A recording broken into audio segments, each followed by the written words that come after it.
အားလုံးပဲမင်္ဂလာပါရှင်မစင်ပြီးခဲ့တဲ့ရုံပိတ်ရက်ကချက်စားဖြစ်တဲ့ဝတ်သားနဲ့ဒညင်းသီးဟင်းလေးပဲဖြစ်ပါတယ်ရှင်ကဲဈေးရဝယ်လာတဲ့ဝတ်သားလေးတွေကိုတေချာလေးစနစ်တကျလေးတုံးနေရပဲဖြစ်ပါတယ်ရှင်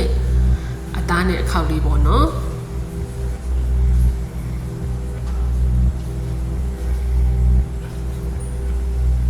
သုံးထပ်သားလေးလည်းပါပါတယ်เนาะသုံးထပ်သားလေးကိုလည်းတေချာလေးစနစ်တကျလေးတောင်းနေရပဲဖြစ်ပါတယ်ရှင်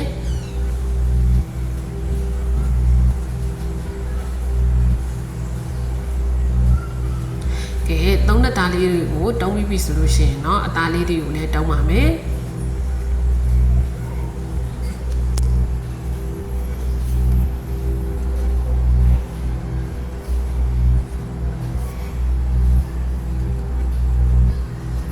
ကဲဝတ်သားလေးတွေလည်းတုံးပြီးပြီဆိုလို့ရှိရင်เนาะတေချာလေးရေဆေးပြီးတော့တန့်ရှင်းလေးလုပ်မှာပဲဖြစ်ပါတယ်ရှင်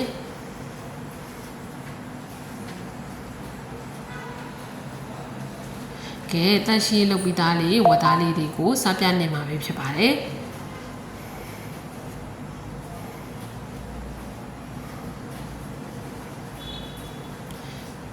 ကဲအချုံမုံလေးနည်းငယ်ထည့်ပါမယ်เนาะစားလေးလည်းအနှဲငယ်ထည့်ပါမယ်စနင်းမုတ်လေးလည်းအနှဲငယ်ထည့်ပါမယ်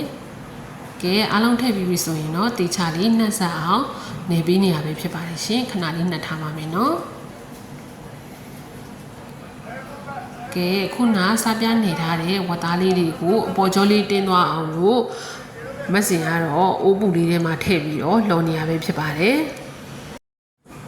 ကဲလှော်ပြီးပြီဆိုလို့ရှိရင်เนาะဂျင်းနဲ့ကြက်သွန်မြူလေးထောင်းပါမယ်ကဲဂျင်းလေးညက်သွားပြီဆိုလို့ရှိရင်เนาะကြက်သွန်မြူလေးထည့်ထောင်းပါမယ်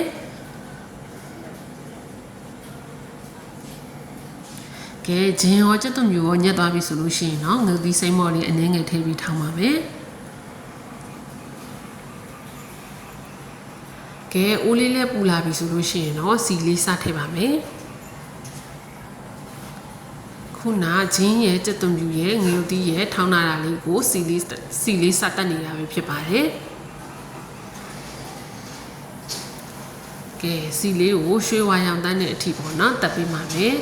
ကဲဒါလေးကတော့စီတက်ထားတာလေးရလည်းရနေပြီဆိုလို့ရှိရင်တော့ခုနလှော်ထားတဲ့ဝတ်သားလေးတွေကိုထည့်မှာပဲဖြစ်ပါတယ်ကဲဝတ်သားလေးတွေကိုစီတက်နေတာပဲဖြစ်ပါတယ်ကဲဝတ်သားလေးတွေကလည်းစီတက်ပြီးပြီဆိုရင်တော့ရေလေးထည့်ပြီးတော့ခဏအုပ်ထားပါမယ်